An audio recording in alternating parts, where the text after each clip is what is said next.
আসসালামু আলাইকুম রহমতুল্লাহ। সম্মানিত শ্রোতা ও দর্শক ভাইয়েরা, আজ পর্যন্ত প্রায় 7 থেকে 8টা ভিডিও বানিয়েছি।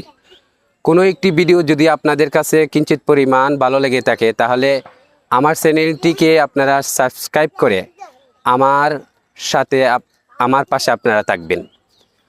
তো আমি আজ যে ভিডিওটি বানানোর জন্য ইচ্ছে পোষণ করছি সেই ভিডিওটির প্রথম যে হেডলাইন হচ্ছে সেটা হচ্ছে দুদিলবান্দা কালিমা চুর, নাপাই শ্মশান নাপাই গুড়। এর দ্বারা কি বোঝানো হচ্ছে? তো আসুন প্রথমে বিষয়টি কি বোঝানোর জন্য আমরা এই কথাই বলি যে মুনাফিকের আলামত হচ্ছে 3টা। 1, মিথ্যা কথা বলা; 2, ওয়াদা ভঙ্গ করা; 3, আমানতের খেয়ানত করা। তো আসেন, এক শিক্ষক, এক টিচার, সে স্কুলের মধ্যে সে টিচারের দায়িত্ব পালন করত। তো সে টিচারের দায়িত্ব পালন করার আগেই সে বিবাহিত ছিল। তো দেখা গেছে যে কয়েক বছর যাওয়া না যাওয়াতেই যে শিক্ষক টিচার যে স্কুলে যে প্রতিষ্ঠানে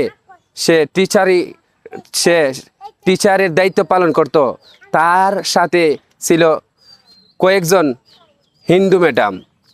দেখা গেছে যে এক পর্যায়ে ওই এক হিন্দু ম্যাডামের সাথে কথা বলতে বলতে সে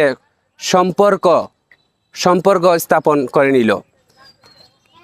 দেখা গেছে যে ওই হিন্দু ম্যাডাম জানে না সে বিবাহিত, সে আগে বিবাহ করেছে, এবং পরবর্তী যে সে হিন্দু ম্যাডামরে বিবাহ করছে তার বাড়ির আগের ওয়াইফও জানে না। অর্থাৎ হিন্দু ম্যাডামে জানে না তার মুসলমান স্ত্রী আছে, এবং মুসলমান যে স্ত্রী সেও জানে না সে হিন্দু মহিলাকে বিবাহ করছে। যাই হোক, সে স্কুলে গেলে হিন্দু সাজে আর বাড়িতে আসলে মুসলমান সাজে।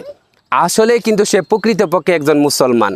কিন্তু প্রকৃতপক্ষে মুসলমান হইলেও কি হবে, সে যখন বাড়ি থেকে স্কুলে যায় তখন সে পরিপূর্ণ হিন্দুর বেশ ধরে হিন্দুত্ব ধর্মের পরিচয় দিয়ে সে হিন্দু মহিলার সাথে সে যেইভাবে কথা বলার, অর্থাৎ তার একজন স্বামী হিসাবে যেইভাবে কথা বলার, সে তার স্ত্রীর সাথে ওইভাবেই কথা বলে।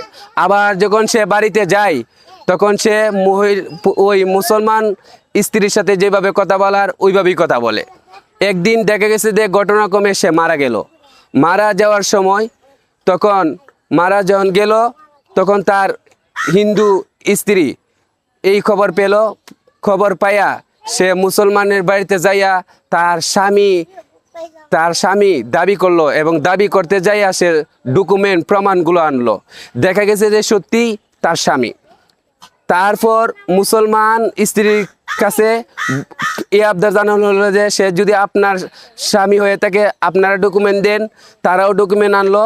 দেখা গেছে যে তারাও যে ডকুমেন্ট আনলো এই ডকুমেন্টে দেখা গেছে যে আসলে তার স্বামী। এখন কথা হচ্ছে যে তাহলে একজন হচ্ছে মুসলমান আরেকজন হলো হিন্দু, যদি দুজনই বিবাহিত হয়ে থাকে এবং দুজনেরই সে বিবাহ করে থাকে, তাহলে সে এখন এই হালাতে মারা গেছে। এখন তারে কি করবে? তখন তৃতীয় পক্ষ থেকে নিয়ে এই লাশটিকে কি করলো, তাকে ছিঁড়ল, তাকে পোস্টমর্টম করলো। অর্থাৎ সে মুসলমানের জানাজাও পাইল না, হিন্দুর শ্মশানও পাইল না। এটাকেই বলে দুদিলবান্দা কালিমা চুর, নাপাই শ্মশান নাপাই গুড়। তো আপনি মুসলমান, আপনি বিবাহ করবেন, ইসলামের মধ্যে 4টা বিবাহের অনুমোদন আছে শর্ত সাপেক্ষে।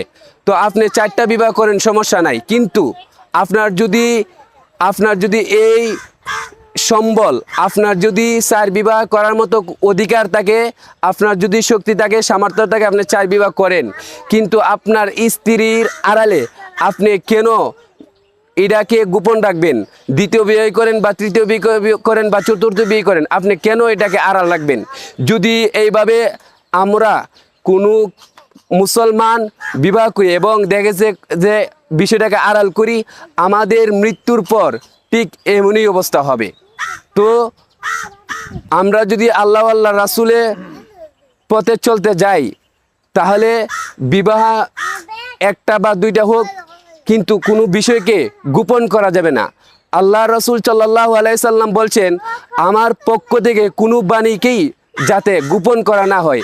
আমি যা বলেছি আমার পক্ষ থেকে তোমরা তা মানুষের নিকট পৌঁছিয়ে দাও। এই বলে আমি আমার সংক্ষিপ্ত ভিডিও শেষ করলাম। আসসালামু আলাইকুম রহমতুল্লাহ।